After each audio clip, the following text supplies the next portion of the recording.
I hope you're all doing great. I am Mr. H. Thank you for joining me.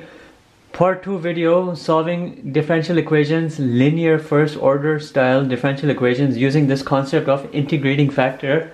We've looked at a video already where we did 3 examples, and this one we will do 3 more. Just practice. Remember, determination of that integration factor, and on your left hand side the function for which the derivative is represented, that represents the hardest part of these type of questions. Everything here takes the eventual format of dy over dx plus py is equal to q, and you're seeing something like that right here. And you would, if you would take the x and divide everything with it, and you'll develop that sort of linear equation format. You have a dy over dx minus 1 over xy. Y is on the side is equal to x.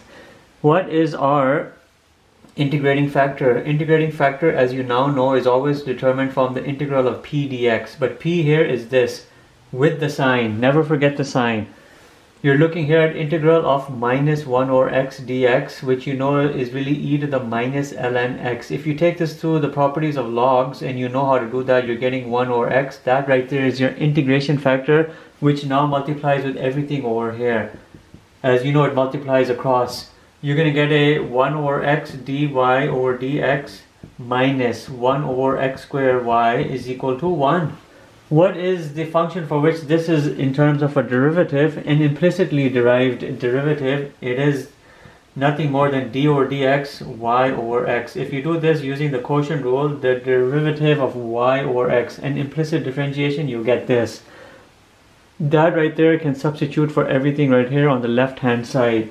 You have d over dx y over x is equal to the integral of this. 1 is present right there, you don't need to see it. These cancel out. You're really looking at y over x is equal to x plus c. Therefore y is equal to x times x plus c. This represents the function or the equation or the expression for which this differential equation is true. I just removed those x's to show you back what the original form was, and that right there should be a good answer. You could choose to open it if you want. You'll have x squared plus cx, or you can leave it like that. Either way, it's fine. Let's look at this. dy over dx plus 2y equals e to the 3x. It looks very much like that. You don't even have to do any adjustment and it looks like that. Your integration factor, what is it going to be? It's going to be integral e as a base, but exponent integral p dx. This right here is your p value, 2 dx. When you do the antiderivative of 2 dx, you're getting 2x. You have e to the 2x. Never bring a constant of integration over here with this integration procedure. You have to take this and you have to multiply everything here now with your integration factor. That's exactly what you have to do. You have e to the 2x dy over dx plus 2y e to the 2x is equal to e to the 5x. Determine the function for which this represents a derivative, and there is one. It's e to the 2x and then y. If you do the derivative of this, you'll get exactly this. Your clue can be just to look at exactly what you have next to your dy over dx and bring that in along with your variable that you see over here, y, and that right there is exactly what it is. In the end, you're really looking at d over dx y e to the 2x, which is substituting for everything here on the left hand side, is equal to e to the 5x. If you were to do the integration of all of this with respect to x, these cancel out. You're looking here at y e to the 2x is equal to e to the 5x over 5 plus c, and now you know it's easy from here.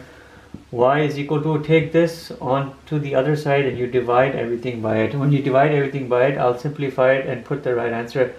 You'll have e to the 3x over 5 plus, let's improve this 5 there, plus c over e to the 2x, or you can say c e to the minus 2x. And this answer right here should be right. It's not a wrong answer, it's a perfect answer. Let's end the video with this last one. dy over dx plus y hyperbolic tan x is equal to 2 times hyperbolic sine x. Here's your p value right over here, because it looks just like that. Your p over here is equal to hyperbolic tan. Your integration factor is equal to e exponent p dx, but p over here is tan hx dx.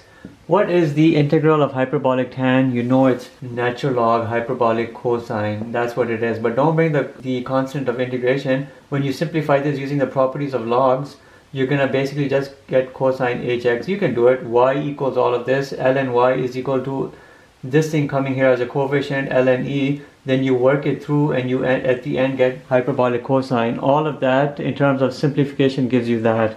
That right there is a factor which you can now multiply right across everything over here.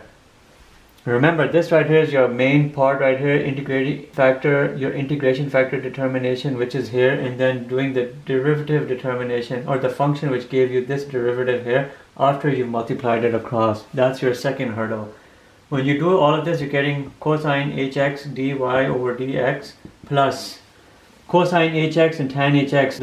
This hyperbolic tan is hyperbolic sine divided by hyperbolic cosine, which cancels out that. You're really looking at hyperbolic sine hx, and then y is equal to 2 sine hx and then cosine hx. That's exactly what you have. What is a function for which you're getting this derivative? It's your clue is this. Look at this and then look at that right there. D over dx, you have y cosine hx, and it should be right. I guarantee you it's right. This substitutes for everything over here and it equals everything on the other side. 2 sine hx cosine hx. You do the integral of this. You can do the integral of this. This cancels out with that. You can do polynomial substitution. I would go for, because I have cosine hx, I would do cosine hx here. U is equal to cosine hx. Then du is equal to sine hx dx, and you know dx is equal to du over sine hx. You're looking here at y cosine hx is equal to integral of all of this. You have a 2 sitting outside, you have a sine hx, then you have a u, you have a du over sine hx.